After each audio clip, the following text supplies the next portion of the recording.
Hey guys, how's it going? Hi everyone, welcome back to our video. We're back about some real estate things for you. So as many of you guys know, we recently settled to our new home right here in the Bay Area. So just wanted to make a quick video to go over our process and like the stuff that we went through, just so that way maybe if it can bring some value to you guys, then yeah. Our home buying experience here in the Bay Area was really rough, and as promised in our previous video, we would go a little bit more in depth about the whole process, how we went through it or experienced it. Do you want to talk about prior to this home buying process, or you want to talk about this specific one that we got?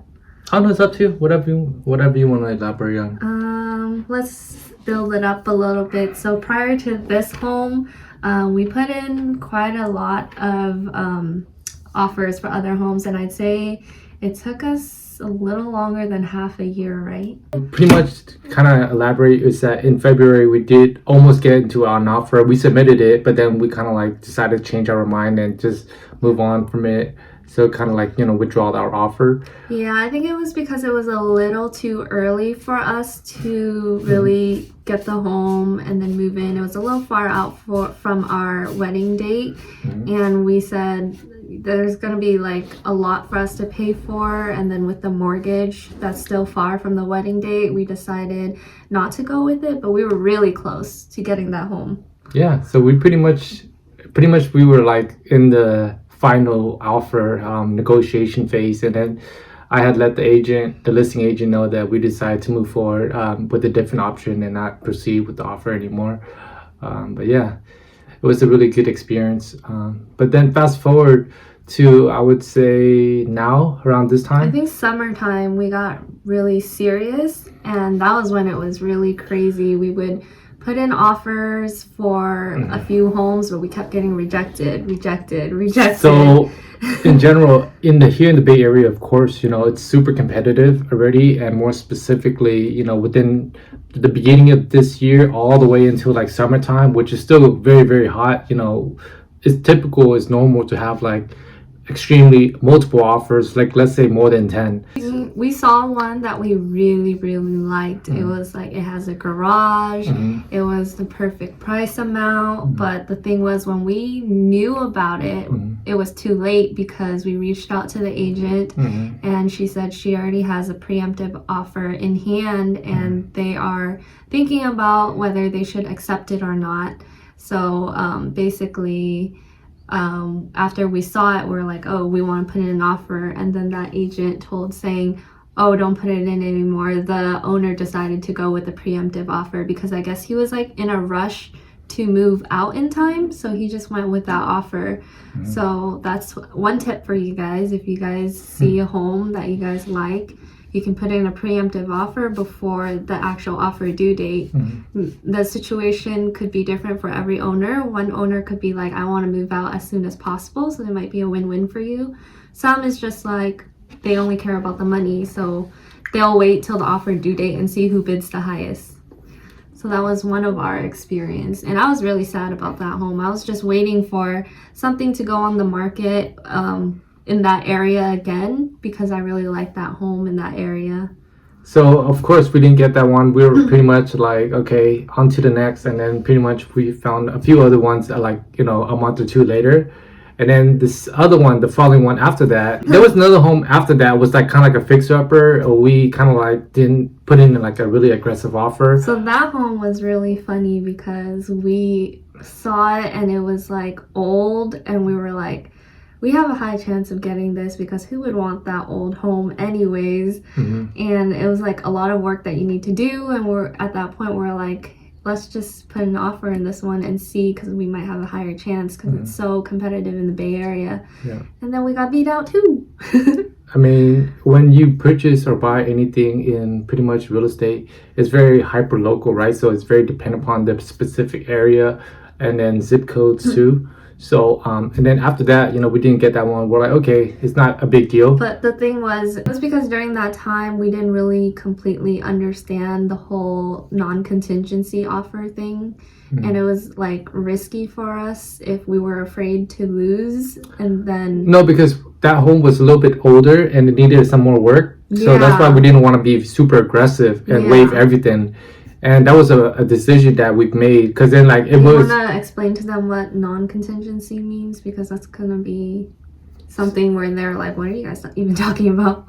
So there's different contingencies within the home buying process. So there's the loan and the loan contingency, right? And then also the appraisal contingency, and then the inspection.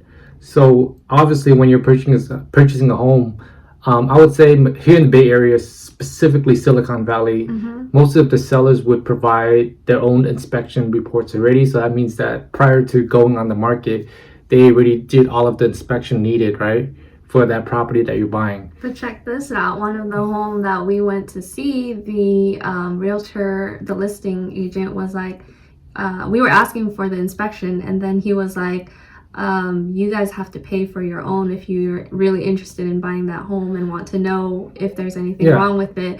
And we were like, what the heck? This is like the first time that we've experienced this, because in the Bay Area, usually the listing agent provides it. But he was an agent in Sacramento, and he said that's how Sacramento does it. Man, why you gotta call out Sacramento like that? I'm just saying how it is, because like the Bay Area is different. It's like a hot market, and then in Sac, obviously, it's not as hot. It's growing, so it's like the differences you'll experience. We're living in this Bay Area bubble, so our viewer probably doesn't know either. Yeah, I'm not calling them out or anything. Well, anyways, back to the contingency. So those are 3 contingencies. I briefly touched about the inspection, and then now we got the appraisal. Appraisal is pretty much if you're waiving your appraisal contingency, if the appraisal comes in pretty much under or higher. If it's higher, then you still have to pay the differential, right? If it's under, you have to pay the difference. The appraisal? Yeah, and then there's also... Because the loan will only lend you pretty much based upon the LTV, which is the loan to value of that home. So the bank would never lend you more money than what actually the home is worth. So that's appraisal though. So that's like if you win the offer, then you have to pay the difference. But also what we were afraid of for the loan contingency, which was what we didn't do for those first few offers for the home because we weren't too serious. So we didn't win. It was because we were afraid that if the loan doesn't process smoothly, then we would completely lose our deposit. Yeah. Earnest money deposit is, which is your EMD. So whatever your purchase price is, you have to put a minimum 3% after you get your offer accepted. And if something were to go wrong and you decide to withdraw the offer, you lose that 3% of that purchase price. So that's what the non-contingency thing is all about. So that's a lot of things that added up to us not winning. But when we finally found the home that we like, we were like, okay, we are not afraid to lose the contingency money. So you want to talk about this one? Yeah, we can go ahead and talk. So prior to this one, we actually submitted an offer and got beat by non-cash, right? So we were defeated. And then again, so multiple defeats. Actually, we're at a point where we're like... super defeated. We wanted to stop. We were on the close of the brink of like, hey, you know what? Let's just pump the brakes and just continue to slow down and then find other options. And this is not our personal experience only. I'm pretty sure there's a lot of buyers in the Bay Area, more specifically, first-time buyers across the nation who experience, it's called buyer's burnout, which is getting beat out multiple offers. It's like you're in a fight and you're getting knocked out like few rounds and you're still up and still going. So that's what we did, right? We got beat out prior to this one, we got beat out by an all-cash offer. And then, so when this home came on the market, I was actually browsing the MLS because, as an agent, you get access to that. So I was browsing on the MLS and then I saw this home. It went on the MLS and was in the same neighborhood, in the same area that we got beat out on. And I was like, perfect, let's go take a look at this. One in the evening when Michelle is off from work, and we're like, let's go take a look. Both texting the agent at the same time. We got in connection with the agent, and then pretty much I was able to go, book an appointment, and then we were able to go right in that evening. And after we saw it, what was your experience after seeing this home? When I saw this home, when we stepped in, I believe Sang and I were both like, oh my God, well, there was no photos at all. Like nothing was posted Yeah. beside the home on the market. So when we stepped in, we had no expectations. Well, maybe like what the previous one looks like, but this one was like way better because it was more modern. It had recessed lightings. All of the paints were already done in the colors that we really liked. So we were pretty shocked. And Okay. then when we viewed the bedroom, we were like, oh my God, it's really nice too. Yeah. It's just like how we wanted. It's spacious. And so we immediately called the listing agent while we were there. Yeah. So as soon as we viewed the home and pretty much got a clear understanding of what it's like, we already know what to expect from the home, anyways. So we're able to actually build a strong relationship with an agent right after viewing the home. And I told the We took agent, from our own experience from what happened before, and we asked her if we can put in a preemptive offer. yeah. So I actually asked her like, hey, you know what? Let's go ahead and if we're willing to put in a preemptive offer, would your sellers consider? So yeah, we actually did that. So pretty much that evening, wrote up the offer, submitted, pretty much the same night, and they considered it. She actually presented to the sellers, and they were very impressed with our offer. Pretty much everything was very detailed, and the price that we're willing to come in at. But the biggest catch was that this seller, it was actually their first time going through the process of selling a home. So they wanted to proceed with like open house, right? Holding an open house and seeing how many buyers potentially come through, or like how many potential interests there are. So they decided not to accept our preemptive offer, unfortunately. We were so sad. I And was so then- bummed. This was, I think it was like on a Thursday, so they wanted to hold open house Yeah. on Of course, the when you know upcoming you weekend. put the home on an open house, you know that you have more people to compete with. Yeah. And so we were really afraid. I was like, what if that person that did the cash offer before decides to invest in this home again in the same neighborhood and put a cash offer? We can't beat them. Yeah. So pretty much so we actually decided to go to the open house. So Yeah. we viewed it again, but with the intent that we were going to actually meet the listing agent, right? Because when we talked, it was just on the phone. And we kind of figured that if she's going to be at the open house, why not meet her, get a chance to actually connect with her in person, Yeah. and build on our previous, The connection's rapport. definitely better when you get to see them in person and talk to them. Yeah, so we went in, she saw that we're like, young couple, recently engaged, and pretty much we brought her parents with us. And then, so she understands our situation and what we're going through. And then pretty much, offer due date comes. We're like, all right, let's do this another time. Let's submit an offer Let's again. do it again. So pretty much, yeah. So similar situation, but then she said, saying there's quite some competition that you're going against. Yeah, which was what we expected. And so we expected, there'll be a few offers and whatnot. But then like it was like a few hours after we submitted, the offer. Now this is the negotiation process. So she mentioned, hey, saying there's another offer, and guess what? Well, she said there was another cash offer Yep. going against us, and And then there's two offers. So one was cash and there's another And I was offer. like super disappointed. I was like, well, there's no way we're gonna beat them. Yeah. And I think he just went home and he also told his mom. He was like, man, there's another cash offer. I don't think we're gonna get this. Yeah. So we're like, again, well, it's gonna be expected anyways. But Yeah. then she texted me. I decided to text her actually first, and then I told her, I heard Sang told me that there's a cash offer, and then she said, yes, there is another cash offer. Yeah. And it's pretty good price too, but ... And then she said, congratulations. And then I was like, wait, what? Yeah. And then I started like jumping around and then running in the living room, and I was like, oh my god, we won the offer. I was like, how is this possible? Yeah.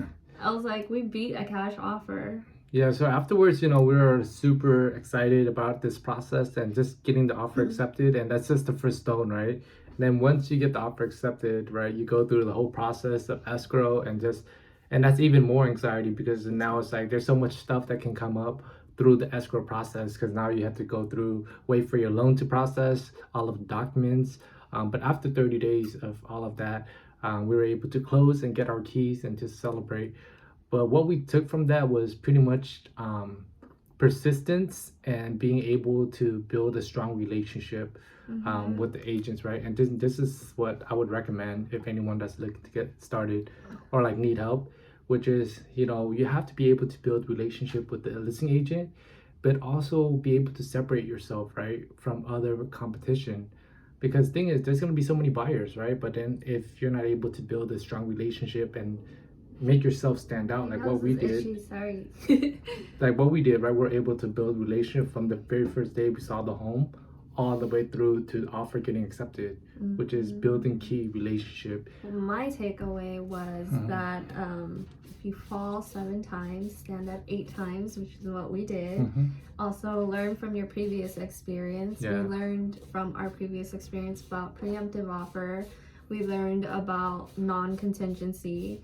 I swear I was so mad during how when we kept losing the offers. I was like, what is non-contingency and why can't we do it? I kind of understood it, but I was afraid to really do it because I was like, what if we really lose this deposit? But this is the only way that you can win in the Bay Area now, is just putting non-contingency loan.